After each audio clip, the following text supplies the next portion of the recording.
Arsen, are you ready? Okay, first, batiin natin si Daddy ng happy birthday. Happy birthday. Happy birthday. Happy birthday. Happy birthday, Daddy.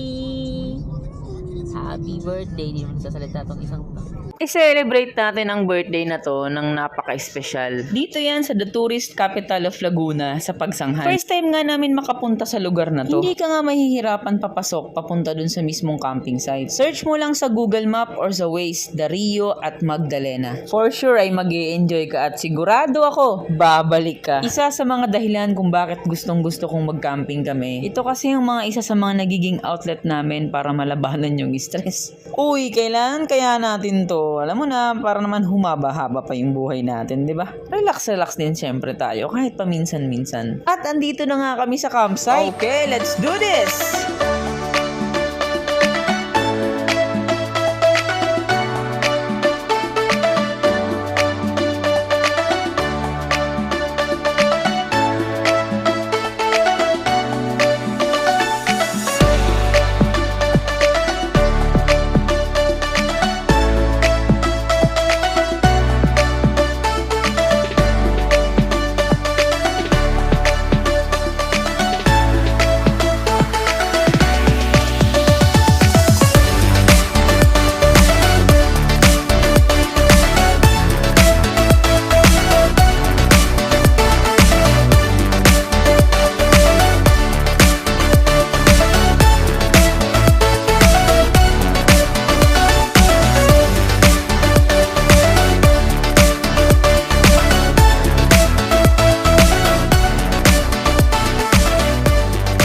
Ano? Nakita mo? Ang ganda no? Ilog naman ngayon yung campsite natin. Tara, set up na natin yung tent.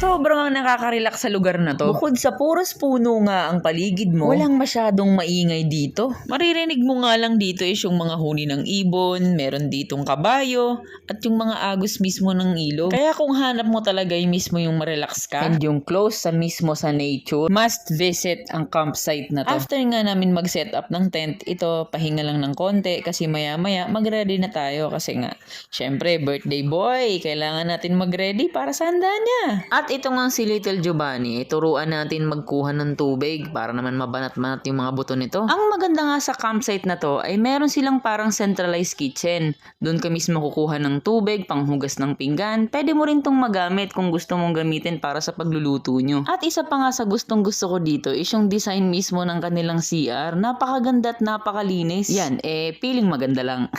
Nung time nga na nag-camp kami ay kami lang mismo yung tao dito. Nagkataon kasi na weekdays kami nung dumating kami dito sa lugar na to. And nung nakausap nga namin yung caretaker, sabi niya nga, merong 2 ilog dito sa lugar na to. Kaya sobra talaga kaming na-excite kung anong meron doon sa mga ilog na yon. Meron nga palang 3 campsite ang lugar na to. At napili naming sa Camp 1 kami mag-tent pitching. Sa Camp 1 kasi, mas accessible to doon sa mismong centralized kitchen nila at sa CR. And ang maganda dito ay meron kang overlooking view. Yung medyo hassle nga lang dito ay medyo malayo siya sa mismong parking area. Kaya talagang maghahakot kayo ng mga gamit. Pero sa tulong nga na mababait nilang mga caretaker, ay sus, ang bilis-bilis naming mahakot ng mga gamit namin. Sa Camp 2 naman, ito naman ang accessible para sa mga 4x4 na mga sasakyan. Sa Camp 2 nga, ay kailangan mong tumawid ng ilog, kaya talagang nakadesign to para sa mga 4x4 at mataas yung mga Alam mo yon, yung sasakyan. Kung gusto mo naman ng malapit sa parking at gusto mong mag-car camping, Camp 3 naman ang pwede sa'yo. Actually, pati Camp 2 pala, pwede ka rin doon. Ang dami ko ng chika. Saglit, kumusta na nga pala tong mga balde namin? Puno na kaya to ng tubig? Nagre-reklamo na nga tong Little Giovanni na to kasi nga sobrang bigat daw ng daladala niya. Ay, bahala ka dyan. Para masanay ka, dalhin mo yan.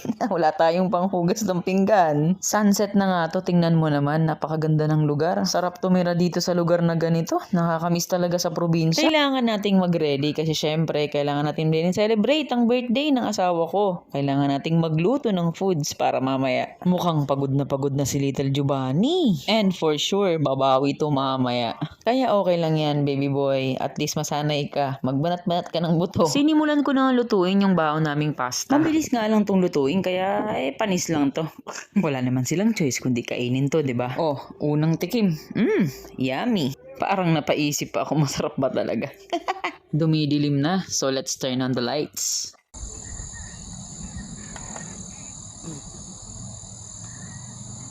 Narinig mo yon? Mga huni lang ng gamo-gamo dito ang maririnig mo sa tuwing gabi. Ganito lang kasimple yung setup namin. Halos na solo nga namin yung Camp 1. Kaya nga thank you Lord kasi binigyan niyo po kami ng ganitong pagkakataon. Maraming salamat po. Sure lang. Video pala to. Hello. Happy birthday, Daddy!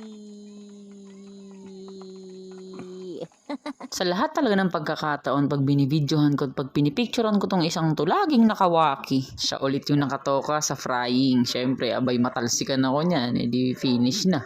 O, di ba? Ganda. Ganda ng background, no? Tara, simulan na natin to. Hey, Daddy. Send, kantahan mo muna sa Daddy, bilis. Happy birthday, Daddy. Happy birthday. Happy birthday. Kanta na, kanta na muna. Happy birthday, Daddy. Kanta na muna. Happy birthday, Daddy. Ayusin mo pagkanta. Happy birthday. Kanta na. Happy birthday, Daddy. Happy birthday. Happy birthday. Sabi mo? Happy birthday, Daddy. Happy birthday, Daddy. More water? Wish at Daddy, wish.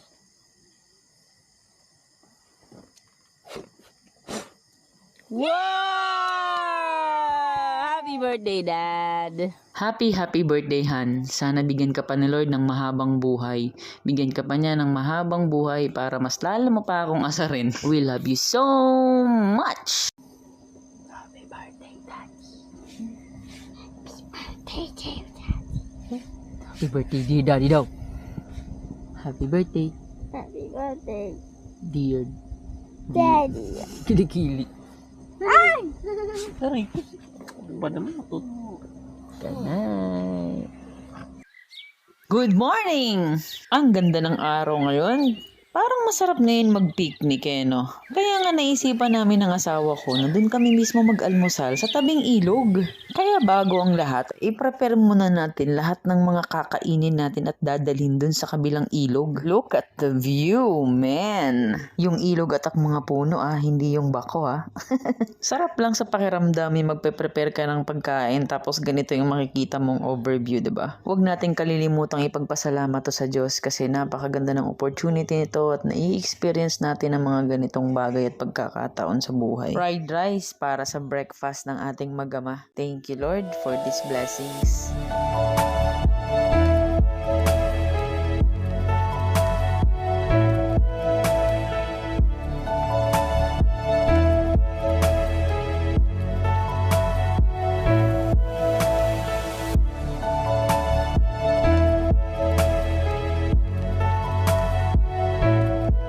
Ito na nga yung way papunta sa kabilang ilog. Madadaanan mo nga dito yung mga kabayo at iba't ibang klaseng mga puno. Ang pagkakaiba nga ng ilog na to ay medyo mas malakas yung current ng tubig dito kaysa dun sa kabilang ilog. Tara, set up na tayo. Na makakain na rin tayo.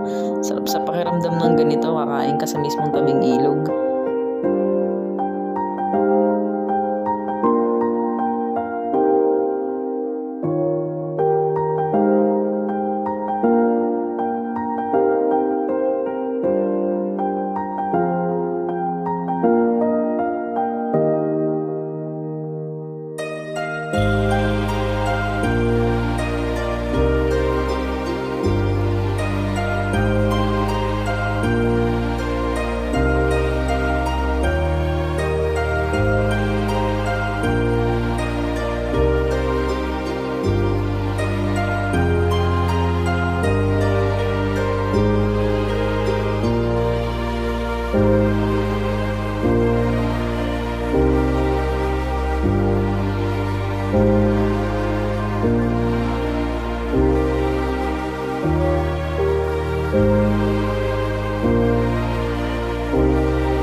Thank you talaga, Lord.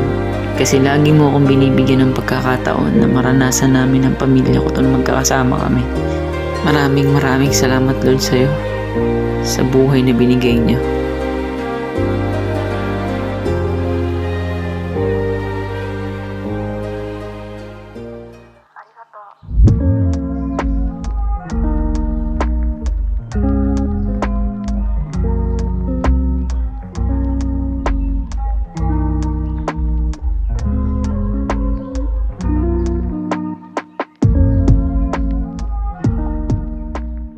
Isa pa pala sa magandang pagpunta dito sa campsite na to ay libre yung buko juice, kaya sigurado makakainom ka ng fresh na buko juice dito. Ang babait ng mga caretaker nila dito dahil nga sa magandang ambience at magandang pagtrato sa amin dito.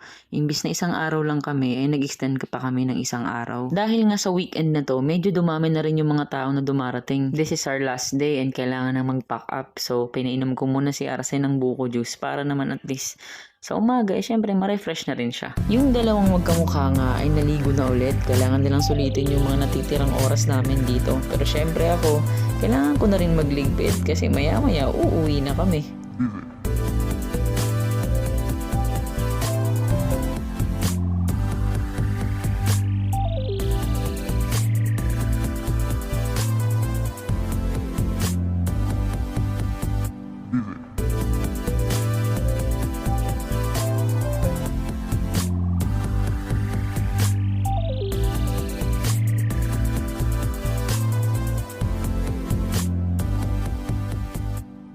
Thank you so much, Dario at Magdalena. Sobrang na-enjoy namin ang pagstay namin sa lugar nyo.